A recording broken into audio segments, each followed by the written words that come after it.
All right, so we're back again with yet another Ackbar video. So you could say that this channel is just slowly becoming it's kind of an Ackbar hub. But this time, we're not on Ackbar Red. We've pivoted. And as many of you may have heard, Ackbar Data Vault won a planetary qualifier, which is so cool. DJclero was the creator of this deck, and I'm just kind of piggybacking off of his awesome work. They have a deck tech. I'll link it in the description below for more details on the deck. But today I just wanted to kind of show my experience with the deck. I love it so much. It works very well. And I'm just so excited about it because it answers the question that I asked in my last showdown experience, kind of asking like, well, if not now in this golden meta, then when are we going to be able to play things like Ackbar or off meta stuff or whatever? And I said, well, maybe it just takes a lot of work. Well, it does. It takes a lot of work and a genius deck builder who's willing to play things that seem like a meme but work really well. All right, so this is the Boba 4 Game 1. We start out with a turn 1 Grogu, which is pretty much ideal because you can tap him on the next turn for an X-Wing. We do get a clunky spare the target. It's not really what you want to be playing on 3. It didn't have any other 3 drops, unfortunately.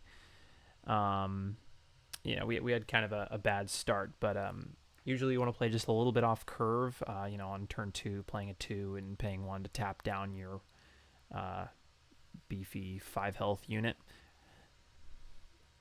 So then our opponent plays a Fett's Fire Spray. We claim, and then we're not currently running, we actually, I think we play Han Solo here. Yeah.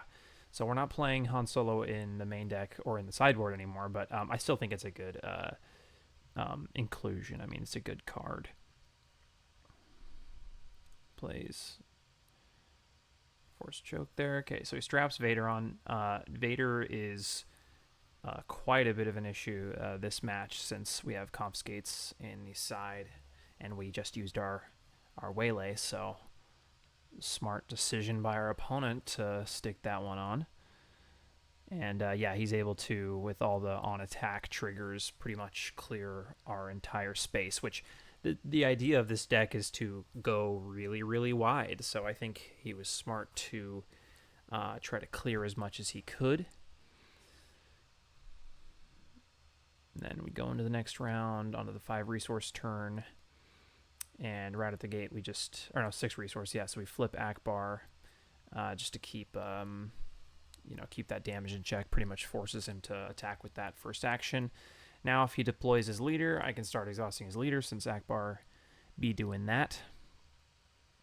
Made kind of a misplay here, I think.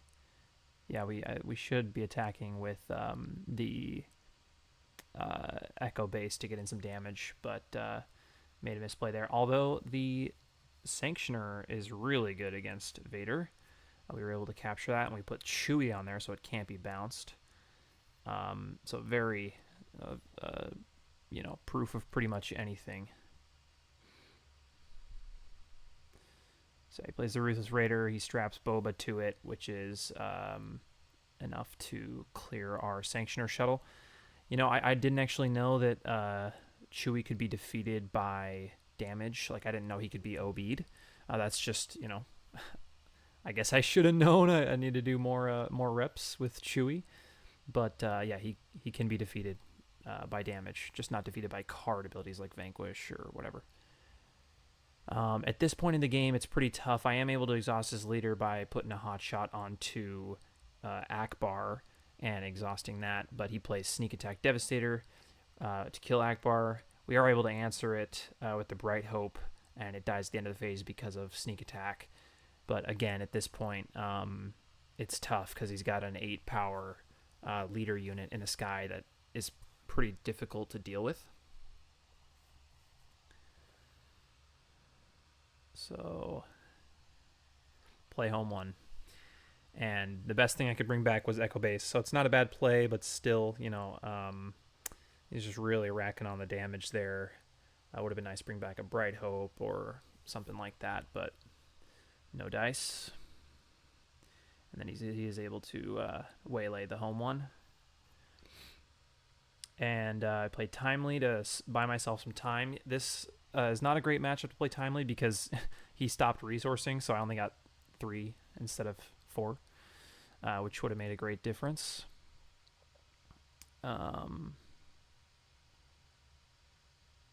So get some damage into base. It's kind of what I learned is that, you know, this deck, it can feel like control, but it's you got to start hitting base at some point. It's tempo mid-range. Yeah. He just fills up the board, and it's really hard to come back from this game with how much he's got. We are able to do the home one, Bright Hope, to spare some damage, but they've got all the answers in the world, so yep, knocks out the... Yeah, we're able to restore some with the X-Wing because of the home one, and then just a bunch of indirect coming our way. We just stack it on the home one, save as much damage on base as possible. Home one's hanging on by a thread. He goes 2 to base with the Stormtrooper. And then I claim at this point, probably should have exhausted. I figured 2 to base isn't bad, but he surprise strikes with it and puts me at lethal, which kind of sucks. So another misplay, but that's okay. I opt to trade in with the Ruthless Raider and restore 2, which just negates the Ruthless Raiders when defeated, and then we go to the next one. All right, so this game we sideboarded. Started out with a favorable delegate. This is my favorite card in the deck. It's so fun because you get to draw a card and then when defeated, discard a card. And it gives us that statistic for the X-Wing so that next round we can play, the second phase, we can play something like Anakin Skywalker. You got a 4/5 in the sky and a stick on the ground to keep creating X-Wings.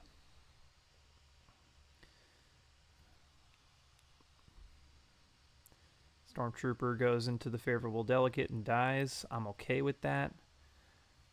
Exhausts the favorable delegate to get another X-Wing.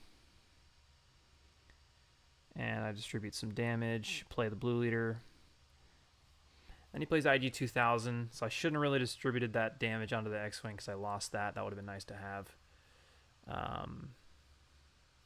Going into the next phase, play Wedge.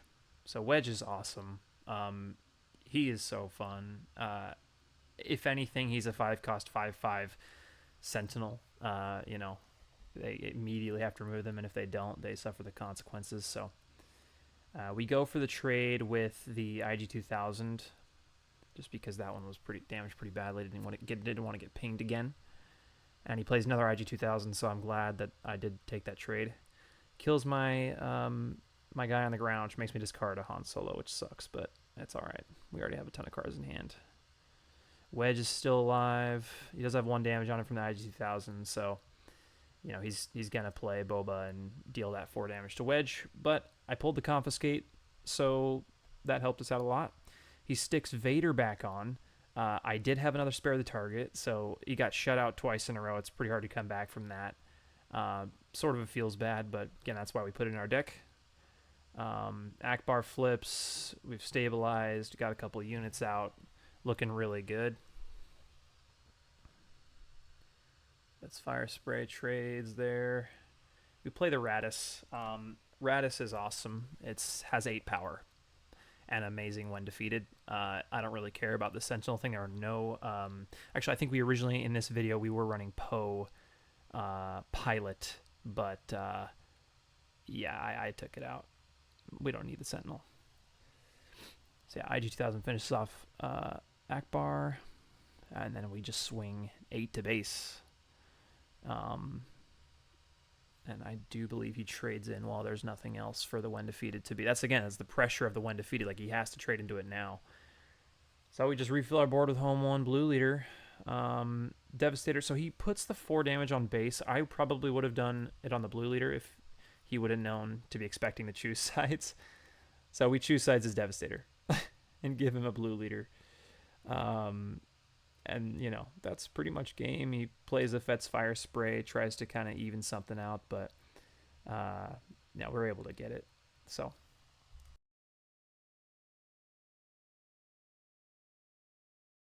all right, so this is Editor Sam here. Our camera died actually, which is funny, but this next round is the Kira match, which is really what sparked my interest. I mean, Ackbar sparks my interest regardless, but as a familiar Kira or just blue green villainy player in general, knowing this matchup, it was cool to kind of go in blind as kind of the first time. Oh, we'll see how Kira goes. So yeah, we fumble our way through, but again, I don't want to give any spoilers away for what happens in the matches to come, but it's really fun, and I was really happy to play with Deacon the Destroyer, who is a great Kira pilot, so I know that those matches are valuable data because he's a good player. As well as Fable from the previous match was a great player, but Boba 4 is less prominent than Kira, so yeah, here's the Kira match. Okay, so our camera died. That's okay because this is the Game 1 Kira match against Deacon the Destroyer. Great player, great Kira player, so I know these were valuable matches. We have a really good opening in this first game with Grogu Padme, able to get that coordinate online, exhausting Grogu and putting Padme down. I did end up misplaying here because they were able to ramp, and instead of saving Grogu, I should have just exhausted something with Ackbar's ability, and I should have. I was like, okay, well, Padme can give the -3 to Kira with her coordinate, and that pretty much nullifies the OB, so I should be safe to exhaust here. No, I was wrong. Should have just done it with Ackbar's ability and given them an X-Wing, because the OB is OP, and yeah, it clears the board, and then she swings into Grogu, takes nothing back, and I just have a Phoenix Squadron. So I could have exhausted it anyways with Ackbar's ability. It was just a pretty bad misplay, but I learned my lesson. Able to hit base for 3. I just have to jam kind of a clunky Chewie. I'm glad I didn't put him on the ship because they traitorous my A-Wing. I go into Kira and I survive with the Chewie this next turn, and then they just play a Vader and clear the Chewie. I'm really glad that wasn't Maul. That would have been like just the game's just over right there, I think. But and then I get this sequencing kind of weird here, but I am actually able to play Ackbar unit after flipping my leader to basically clear Vader. And yeah, we're just able to clear Vader, and then we play the Sanctioner shuttle to rescue my traitorous A-Wing, which is very funny because it just defeats the upgrade, and you just get it back. It doesn't even capture it. So feeling pretty good, and then he blasts. So that's okay because we're really good at recovering and going wide. So we U-wing, bring out a bunch of stuff, and then they play Avenger. Yeah.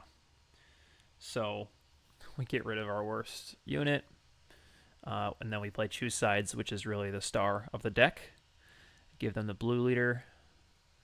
Take Avenger. Seems like a pretty good deal. What sucks is that they have a bunch of answers because Pershing drew them a bunch of cards, so they play No Glory on their own thing. But still, we like that. I mean, that's spend basically 14 for a 7-cost play. And then, yeah, they attack with blue leader. We play the favorable delegate, get some card draw. We play Yularen. Yeah, so basically we were able to refill our board, and it's looking pretty good.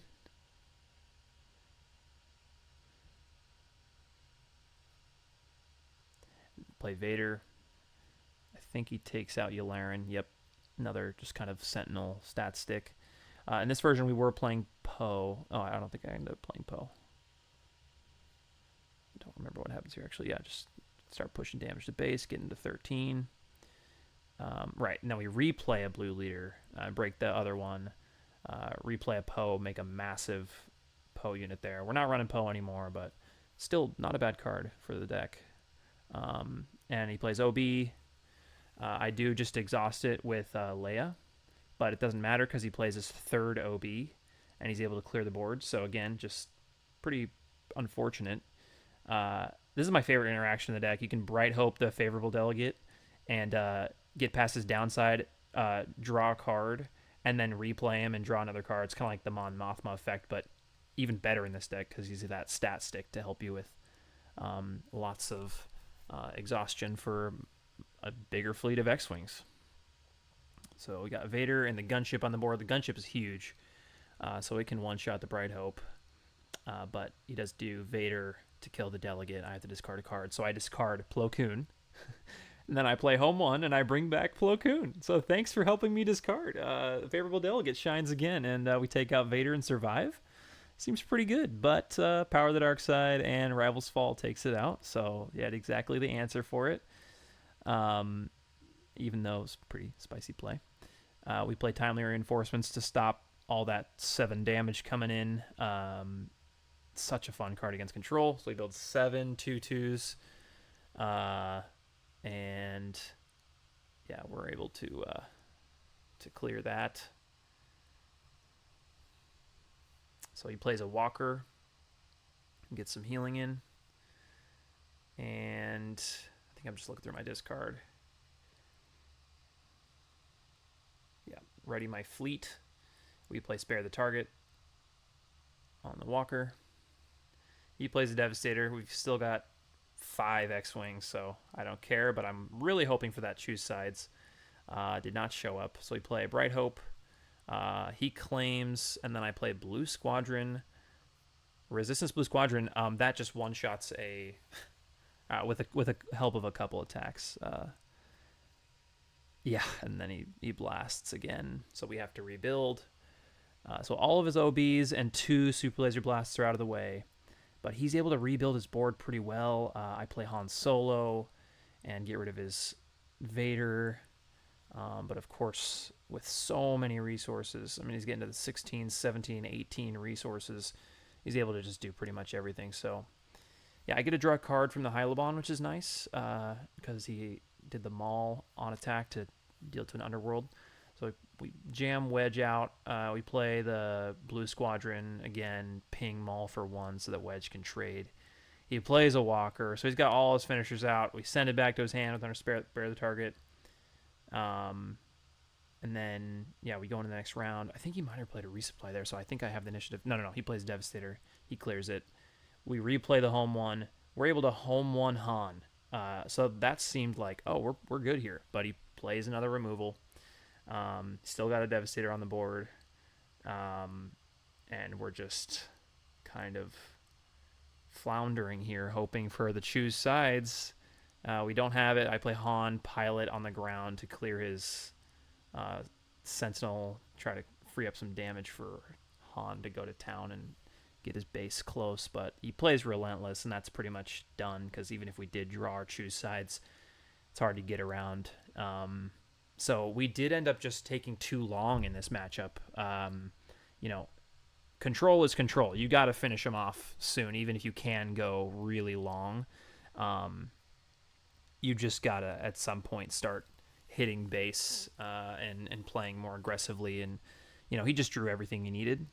He drew all his Overwhelming Barrages and 2 Super Laser Blasts and his Vaders and everything when he needed it. But again, Deacon's a great player, so I think he played it just right. And yeah, he just kind of whittles away at my base until we're pretty much seeing the writing on the wall. And favorable delegate, try to find something. Now we go into game 2. So game 2, we sideboarded. Had a little bit better idea of what I should do in this match. We do start out with Padme. We use her... I don't know if we actually... I think we just use her to be a stat stick to exhaust. No, actually, we go into the Hylabon. He takes the trade. We play Ackbar so we can draw a card and clear him. Not sure if that was ideal, but I do like clearing his units. On 4 resource, we just have to jam a Bright Hope. He has also kind of clunky 4 resource. He just plays a client. So I got lucky with that. He didn't have ramp. And then Wedge comes out. That's a problem that he has to deal with. So he no glory end results the Bright Hope, and then flips Kira and trades with Wedge, leaving just a client on board. So we timely and build up our board. Flip Ackbar. He plays Devastating Gunship to get rid of some X-Wings. Go into the next round into the 7 resource. Go 3 to base, exhaust the big gunship. He plays client, 2 to base, I believe. And then we just Plo Koon his client. He plays a phase 3 Dark Trooper. And we just start pushing damage. Like we should have the round before, much earlier before those 12, 13, 14 resource plays. So he plays an Architon's Assault Cruiser here. Although we're realizing, hey, a token cannot become a resource because it's not a card. So he still chooses to do that. He said that was kind of his best play anyways. But yeah, he ambushes there. And then I think, yeah, we replay Blue Leader so we can get some coordinate for Plo. Start pushing more damage. Now he's at 16. And I think here, I know he doesn't have the blast this time. He's pushing damage. Oh yeah, we exhaust that big ship, pushing damage. And then he mauls my unit there. We play out a tech. And then we've got coordinate back online, so we hit with Plo, I believe. No, we Ackbar to get rid of his Sentinel, and then we Plo. See, love Ackbar. And then going into the next round, he's got 2 7 drops just ready to deal a ton of damage.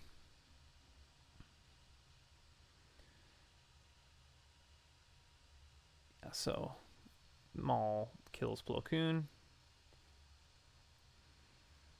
And then I made a little bit of misplay here. I originally had the Starhawk in the board, so I was able to clear that. I actually forgot that he had my Blue Leader, so the Blue Leader just trades with it, which is kind of unfortunate. So he still gets to hit with the gunship. I probably should have just exhausted with Ackbar and then ambushed. So just learning, just keep pushing damage. Now we've got him to a pretty solid number. Although I think, yeah, keep pushing damage with Ackbar. He really, and then, yeah, blast. That came a little probably later than he wanted. But, yeah, again, after the blast, we always hold on to something like U-Wing or Timely to just refill the board. And, yeah, that was the game after that, knowing that those options were pretty limited. Didn't have much else as an answer. That's going to be all for the video. I just wanted to say another big thank you to DJclero for being the architect of the deck.